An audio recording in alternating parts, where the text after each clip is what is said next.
Halo semua, perkenalkan nama saya Ania Rizmoni, mahasiswa Universitas Kristen Indonesia Maluku, Fakultas Ilmu Komputer, Program Studi Informatika. Pada kesempatan kali ini, saya akan membahas mengenai fungsi dasar sistem operasi. Dengan beberapa pokok pembahasan, yang pertama, pengertian dan tujuan sistem operasi.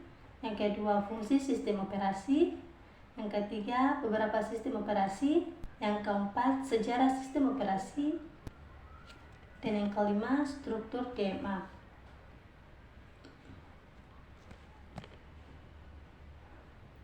Nah, kita masuk pada pembahasan yang pertama, yaitu pengertian dan tujuan sistem operasi. Secara umum, sistem operasi adalah perangkat lunak pada lapisan pertama yang ditempatkan pada memori komputer pada saat komputer dinyalakan. Sedangkan software lainnya dijalankan setelah sistem operasi berjalan. Dan sistem operasi akan melakukan layanan inti untuk software itu. Tujuan dari sistem operasi adalah untuk mengatur dan mengontrol perangkat keras dan perangkat lunak, sehingga perangkat yang ditempatinya bisa diatur dan dikendalikan dengan cara yang fleksibel tetapi dapat diprediksi. Yang kedua, yaitu fungsi dasar sistem operasi. Fungsi sistem operasi yang pertama, manajemen sumber daya komputer. Sistem operasi dapat mengatur waktu sebuah aplikasi yang dijalankan, membagi penggunaan CPU saat aplikasi berjalan bersama, memberi akses pada disk, dan lain sebagainya. Yang kedua, berperan sebagai aplikasi dasar sebuah perangkat. Sistem operasi merupakan dasar dari pembentukan program yang ada pada sebuah perangkat. Bisa dikatakan, ini merupakan bagian vital yang mengatur semua hal yang dibutuhkan untuk menjalankan fungsi sebuah perangkat. Dan yang ketiga, menghubungkan hardware. Sistem operasi berperan dalam mengkoordinasikan semua perangkat yang saling terhubung pada gadget dalam waktu yang bersamaan, seperti penyimpanan internet, mouse, speaker, dan CPU.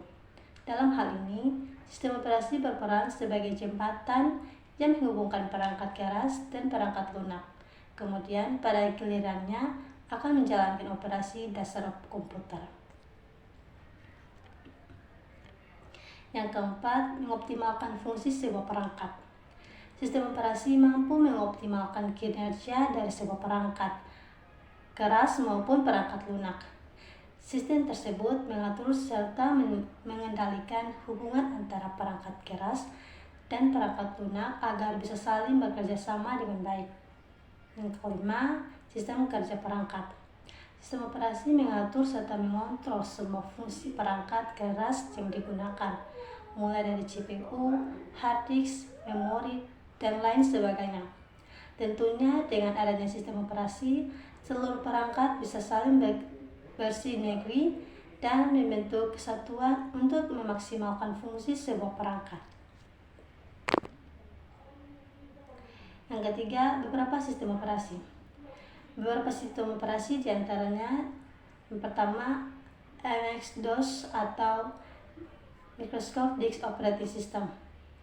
MS-DOS merupakan generasi pertama sistem operasi besutan Microsoft.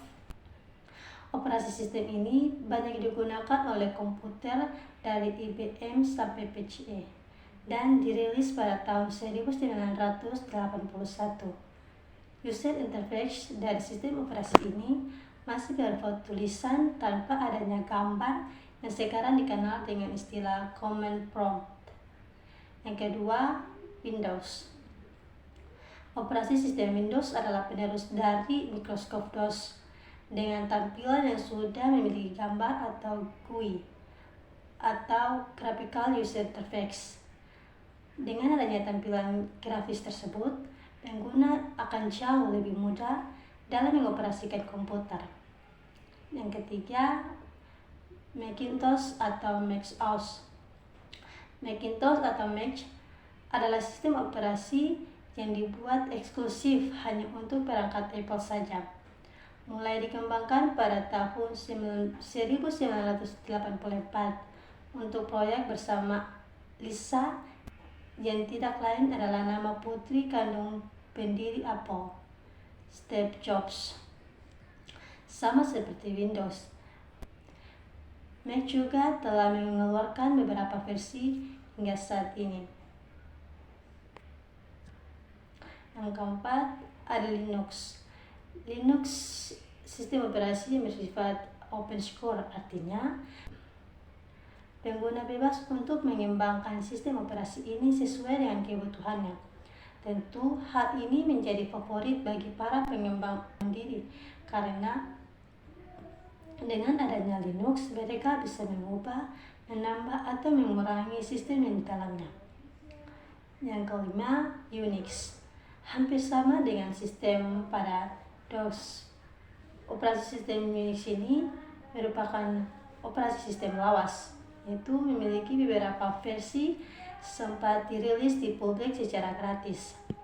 Operasi sistem ini juga terbilang cukup aman dan susah terkena virus. Meski begitu, Unix sudah mulai ditinggalkan dan belum mampu memandingi kelebihan dari operasi sistem lainnya.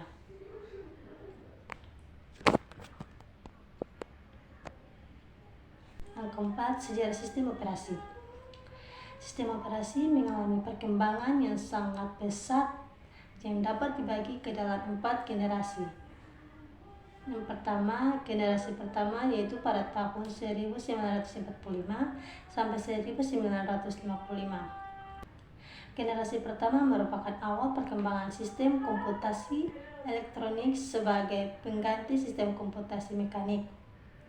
Hal itu disebabkan keterbatasan kemampuan manusia dalam menghitung dan cenderung mudah untuk membuat kecerobohan, kekeliruan, bahkan kesalahan. Generasi yang kedua pada tahun 1955 sampai 1965. Generasi kedua memperkenalkan batch processing system, yaitu dengan menjalankan beberapa tugas sekaligus. Job yang dikerjakan dalam satu rangkaian, kemudian dieksekusi secara berurutan, dan sudah dapat melakukan dengan lebih baik pada records komputer. Berisi banyak device seperti pembaca kartu, punch card, printer, tape drive, dan disk drive.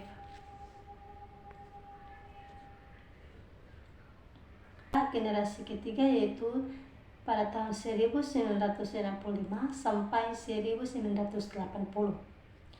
Pada generasi ini, pengembangan sistem operasi dikembangkan untuk melayani banyak pemakai sekaligus.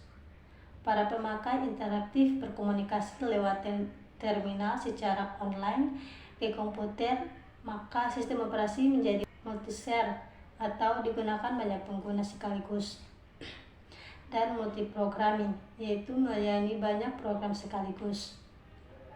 Generasi keempat yaitu pasca pada tahun 1980-an. Generasi keempat, sistem operasi digunakan untuk jaringan komputer. Pemakai menyadari keberadaan komputer yang saling terhubung satu sama lainnya.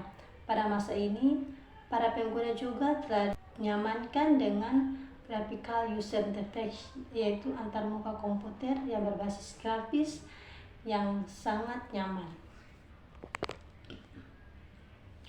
Yang kelima, struktur DMA.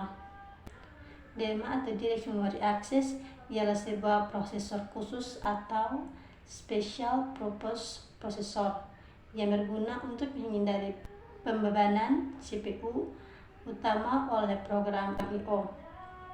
Ada 2 jenis DMA, antara lain yang pertama third party DMA, yaitu menggunakan DMA controller yang ada pada mainboard untuk mengerjakan proses.